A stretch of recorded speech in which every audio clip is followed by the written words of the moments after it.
আসসালামু আলাইকুম। আমি সেলিনা চৌধুরী। আরও একবার আপনাদের সবাইকে ওয়েলকাম জানাচ্ছি আমার এই ক্রিয়েটিভ ওয়ার্ল্ডে। আবারও হাজির হয়েছি আরও একটা ক্রাফটের কাজ নিয়ে। আজকেও আমি পেপার দিয়ে আরও একটা শোপিস তৈরি করে দেখাবো।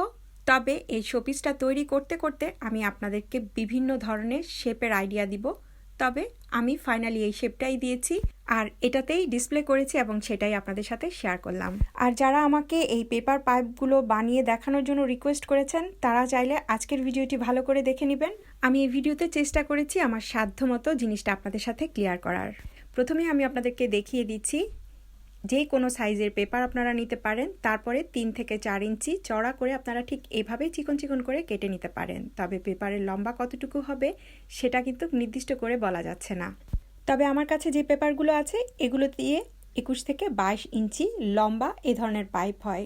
যেটা করেছি কোণা থেকে সরাসরি এভাবে ভাঁজ করে এনেছি, শুধু মুড়িয়ে নিয়েছি আর কিছুই না। তবে মোড়ানোর সময় খেয়াল রাখতে হবে এই যে পাইপগুলো এগুলোর গায়ে যেন কোনো ধরনের ফাটা বা ক্র্যাক না থাকে। একটু চেপে চেপে করবেন তাহলে আপনাদের কাজগুলো ভালো হবে। আর যে কাঠিটা দিয়ে করবেন সেটা শাসলিকের কাঠি বা টুথপিক থেকে একটু মোটা হবে। এখন দেখিয়ে দিচ্ছি আজকের কাজের জন্য আমার এই ধরনের কিছু তারের প্রয়োজন। আপনারা যারা আমাকে প্রশ্ন করেছেন এই তারগুলো আমি কোথায় পেয়েছি, আমি বাংলাদেশের হার্ডওয়্যারের দোকান থেকে এই তারগুলো নিয়ে এসেছি ঠিক এভাবেই। যেগুলো একটু মোটা সেগুলো সার্কেল একটু বড় হয়, যেগুলো ছোট সেগুলো সার্কেল একটু ছোট হয়, মানে যেগুলো একটু চিকন। আর আজকের কাজের জন্য আমি একটু শক্ত তারটাই পছন্দ করেছি, কারণ এই শেপটা কিন্তু আপনি নিজের হাতে দিতে পারবেন না, এই তারের উপরেই আপনাকে ভর করে কাজটা করতে হবে। তাই চেষ্টা করবেন একটু মোটা এবং শক্ত একটা তার সিলেক্ট করার জন্য। তবে যে পাইপে দিচ্ছেন অত মোটা তার কিন্তু নিতে যাবেন না, তাহলে কিন্তু তারটাকে আপনার মতো করে মুভ করতে পারবেন না। যেটা করছি পাইপ যেই সাইজের ছিল সেই সাইজে আমি তার কেটে নিয়েছি। আর এখানে বলে নিচ্ছি আমি আজকে 7টা তার দিয়ে কাজ করছি, মানে 7টা পাইপ আমি ঠিক এভাবে তৈরি করে নিয়েছি। আপনারা চাইলে আরও 1টা 2টা যোগ করতে পারেন। তবে শুরুতেই বলে নিচ্ছি আমি আজকে যে সাইজটা দিচ্ছি এটা একটা পাতার সাইজের হবে এবং এই জিনিসটা দিয়ে আমি আপনাদেরকে কয়েকটা ডিজাইনের আইডিয়াও দিয়ে দিব। প্রথমেই সবগুলো তারের মাথা ঠিক এইভাবেই চ্যাপটা করে ধরবেন, দলা পাকিয়ে ধরবেন না, মানে সারি সারি করে ধরবেন। তারপরে গ্লু করে দিতে পারেন, কিংবা আপনারা চাইলে এই পর্যায়ে রশি দিয়ে বেঁধে আপাতত কাজটা শুরু করতে পারেন, পরেও আপনারা এই ফিনিশিংয়ের কাজটা করতে পারবেন। তবে আমি কাজের সুবিধার্থে প্রথমেই একটু এভাবে করে নিচ্ছি, তাতে করে আমি যখন বুনাবো তখন কাজটা দেখতেও ভালো লাগবে। তো আমি মোটামুটি এভাবেই মুড়িয়ে নিলাম। এরপর আমি কাজটা শুরু করছি। একটু তারগুলোকে ফ্লেক্সিবল করে নিচ্ছি, একটু ফাঁকা ফাঁকা করে নিচ্ছি। তবে শেপটাকে এখনই আপনাদের দিতে হবে, কাজ করার পর কিন্তু এই শেপটা আপনারা দিতে পারবেন না। প্রথমে যে দুটো আমি এজন্যই সারি করে রেখেছি, প্রথম দুটোকে আমি একদম উপরে একটু ফাঁকা করে ঠিক এই যে দেখুন পাতার শেপ দিয়েছি। তারপর আমি এই যে এই পাশে এসে এই মাথাগুলোকে আবার সারি সারি করছি। তো এগুলো হাত দিয়ে করতে যেহেতু অসুবিধা হয় সেটার জন্য আমি এভাবে দুটো দুটো করে রশি দিয়ে আগেই বেঁধে নিচ্ছি। এটা আপনারাও করবেন, আর আপনাদের কাছে যদি বড় ক্লিপ থাকে সেটা দিয়েও করতে পারেন। তবে আমার মতে প্রথমেই বেঁধে ফেলাই ভালো। এরপর ঠিক দেখুন যে পাশ থেকে আমি তুলছি পরেরটাও আমি ঠিক ওটা থেকে একটু ছোট করে ধরেছি, একটু খেয়াল করলে আপনারা বুঝতে পারবেন। এভাবে দু পাশে করেছি এবং মাঝখানের 3টাকেও আমি একইভাবে মেপে মেপে বসাচ্ছি।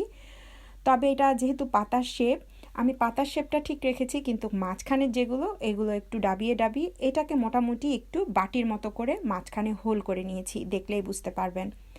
পুরোটাই আমি বেঁধে নিয়েছি। তারপর ঠিক দেখুন এভাবে চেপে চেপে এটাকে একটা বাটির মতো, মানে মাঝখানটাতে একটু যাতে গর্ত থাকে সেটার ব্যবস্থা করে নিচ্ছি, কারণ বুনানোর কাজ হলে কিন্তু এই কাজটা আর করতে পারবেন না। এখন যেটা করছি নিচে রেখে এই নিচটা যাতে বসে, মানে এটাকে বাটির মতো বানানোর পর যাতে এটা প্লেন জায়গায় ফ্ল্যাট হয়ে বসে সেই ব্যবস্থাটাও আমি এখনই করে নিচ্ছি। তবে এই কাজগুলো করতে করতে একটা জিনিস কিন্তু অবশ্যই খেয়াল রাখবেন যে এই পাইপগুলো আপনারা তৈরি করেছেন এগুলো যাতে এবড়ো থেবড়ো হয়ে না যায় সেদিকটাতে কিন্তু অবশ্যই খেয়াল রাখবেন। আর সেজন্যই কিন্তু আমাদেরকে তারটা একটু শক্ত নিতে হবে, আবার খুব বেশি শক্ত করলেও কিন্তু আপনারা ঠিক এভাবে বেঁধে কাজ করতে পারবেন না।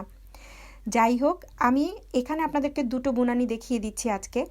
শুরুটা আমি কিভাবে করছি সেটা ক্লিয়ার হয়ে যাবেন যখন কাজটা একটু হয়ে যাবে তখনই। আমি প্রথমে একটা পাইপের মাথা জাস্ট এমনি গ্লু করে এই যে পিছনটাতে জুড়ে দিয়েছি, তারপর জাস্ট পেঁচিয়ে নিচ্ছি। তবে প্যাচটা দিচ্ছি আমি এইভাবে, আমি যেই প্যাচটা দিচ্ছি সেটা একটা ঘুরিয়ে যখন আনছি তখন এই যে দেখুন পিছনে আমার পাইপটার ঘুরে ঘুরে যাচ্ছে আর সামনের দিকে আমি এই পাইপটাকে ফেলে যাচ্ছি। তো বেল্টের মতো ফেলে যাচ্ছি। এটা আমি কয়েকটা দাগ দিয়ে নেওয়ার পর বুঝতে পারবেন আপনারা। তো প্রথম দিকে আসলে কোনো সিরিয়াল থাকবে না, যেহেতু প্রথম দিকটা খুব বেশি চাপা চাপা। মোটামুটি আমার কাছে যেভাবে ফ্লেক্সিবল মনে হয়েছে সেদিক থেকে আমি ফিতাটা দিচ্ছি আর উঠিয়ে নিয়ে আসছি। শুধু এই ডিজাইনটাতে একটা জিনিসই খেয়াল রাখবেন, এক পাশে এভাবে ফিতার মতো বসবে, আরেক পাশে মানে রডটা দেখা যাবে লম্বা করে ঘুরে ঘুরে আসছে। এই জিনিসটাই খেয়াল রাখবেন, কোনো পাশে ফিতা উঠবে কোনো পাশে ঘুরবে, এই কাজটা করবেন না। তবে আপনারা চাইলে সামনের এই কাজটা পিছনে ফেলতে পারেন এবং পিছনের কাজটা সামনে ফেলতে পারেন, এতটুকুই করতে পারেন, তবে এলোমেলো করে করবেন না। আর এখন যে ডিজাইনটা করছি সেটা আপনাদের কাছে এখন ক্লিয়ার করে দিচ্ছি। দেখুন, প্রত্যেকটা রডকে, যেই রডটার আপনি ঘুরিয়ে আনবে তার সাইডে ফেলবেন, এরপর ভিতর থেকে যেভাবে ঘুরিয়ে নেবেন, এরপর আবারও পাশেরটার একদম সাইডে ফেলবেন, তারপর ঘুরিয়ে আনবেন। কাজটা আসলে এরকমই। শুরুটা প্রত্যেকটা দিয়ে করা সম্ভব না, কারণ শুরুটাতে প্রত্যেকটা রড কিন্তু একটার সাথে একটা লাগানো। আর শুরুর দিকটা আপনারা প্রথম সাইডে যে দুটো আছে সেই দুটো এবং মাঝখান দিয়ে শুরু করবেন, এরপর আস্তে আস্তে নিচে এলে জায়গা পেলে এভাবে ঘুরিয়ে ঘুরিয়ে করবেন। আর এখন দেখুন আপনারা জিনিসটা দেখতে কতটা সুন্দর লাগছে, এবং এভাবে ঘুরিয়ে ঘুরিয়ে করার পর দেখবেন যে খালি জায়গাগুলো সেগুলোকে দেখতে অনেকটা ত্রিভুজের মতো মনে হচ্ছে। আর আমি এখন আপনাদেরকে পিছন থেকে কাজটা করে দেখাচ্ছি। আপনারা ঠিক এভাবে পিছনেও করতে পারেন, আবার সামনে দিয়েও করতে পারেন, কোনো সমস্যা নেই।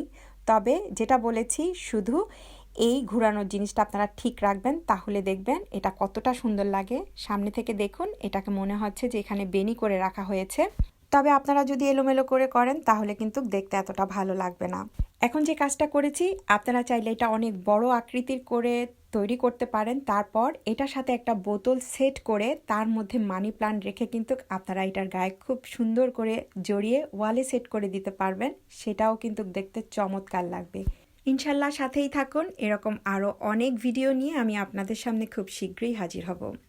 এখন দেখিয়ে দিচ্ছি আজকে আমি যে কাজটা করেছি সেটা। তবে আপনারা যদি মুখের দিকটা পাইপ আকৃতির রাখতে না চান, সেক্ষেত্রে আপনারা শুরুটা এরকম সাইড থেকে করতে পারেন এবং শুরুর দিকে জাস্ট মোটামুটি পেঁচিয়ে পেঁচিয়ে মুখের দিকটা কাভার করে নিতে পারেন। যেটা বলেছি, প্রথম দিকটা খুব বেশি চাপাচাপি থাকে, যার কারণে কাজগুলো হতে চায় না সুন্দর।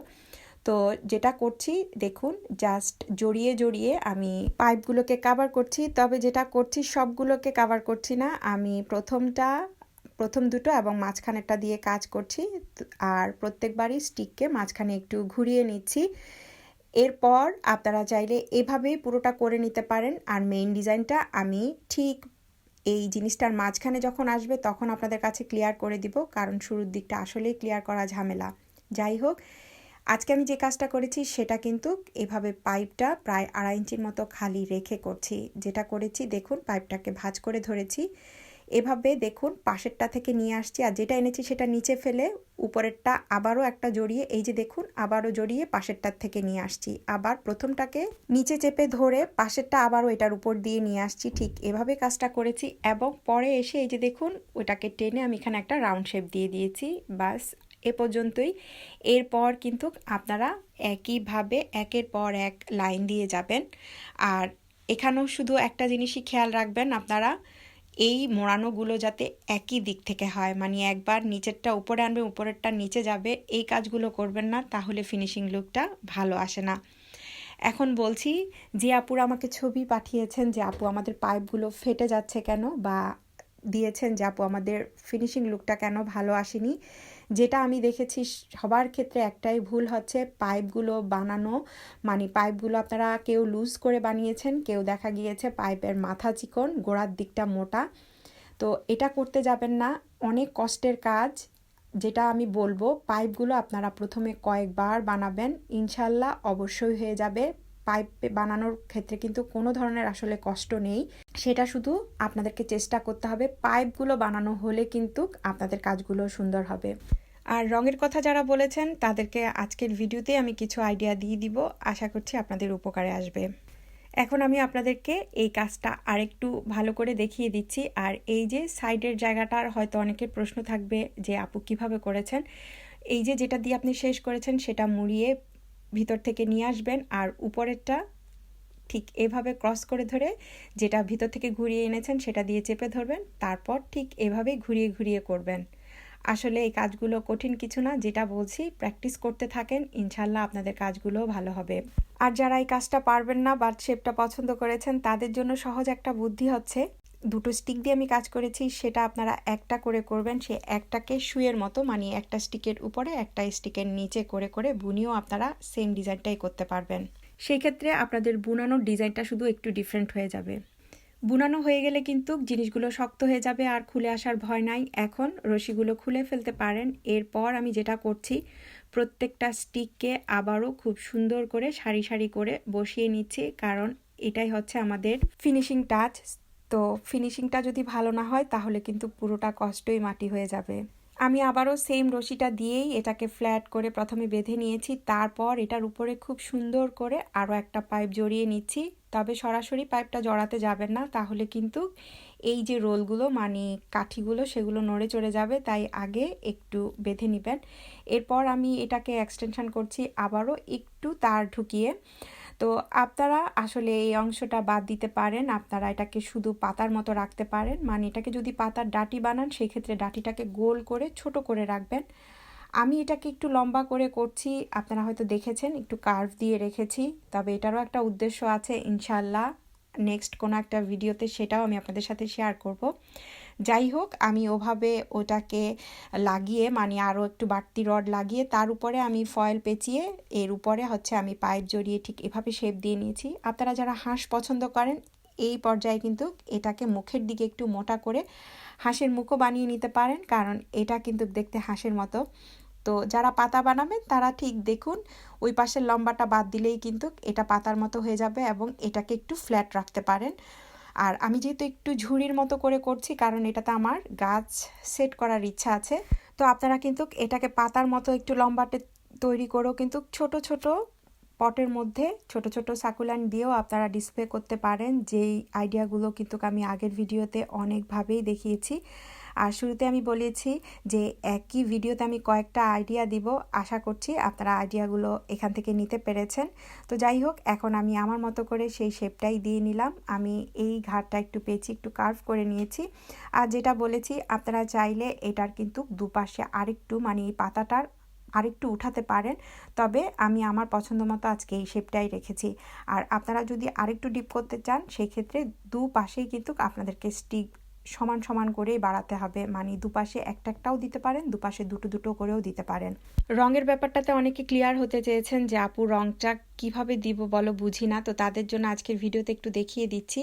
আপনারা অবশ্যই গ্লস পেইন্ট ইউজ করবেন এবং এই যে ব্রাশটাকে ঘষে ঘষে যে ফাঁকাগুলো আছে সেই ফাঁকাগুলো ভরাট করে দেওয়ার চেষ্টা করবেন, মানে ফাঁকাগুলোতে যাতে রং পৌঁছায় সেই দিকটাতে আপনাদের খেয়াল রাখতে হবে, কারণ এই রংটাই কিন্তু বাস্কেটগুলোকে শক্ত করতে সাহায্য করে। তাই যদি আপনারা চাপায় চাপায় রঙগুলো একটু চেপে চেপে বসিয়ে দেন, তাহলে কিন্তু চিপা জায়গাগুলো শক্ত হয়ে যাবে, তখন কিন্তু আপনারা যে জিনিসটা তৈরি করছেন সেটা অনেক মজবুত হয়ে যাবে।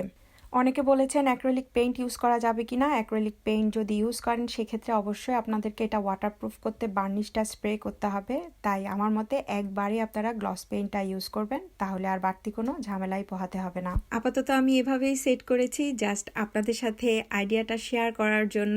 আর আপনারা চাইলে কিন্তু আপনাদের মনের মতো করে এটাকে যে কোনো কালারই করতে পারেন, তবে এটা যাতে আয়রনের জিনিস মনে হয় সেজন্যই আমি আজকে এটাতে ব্ল্যাকটা দিয়েছি।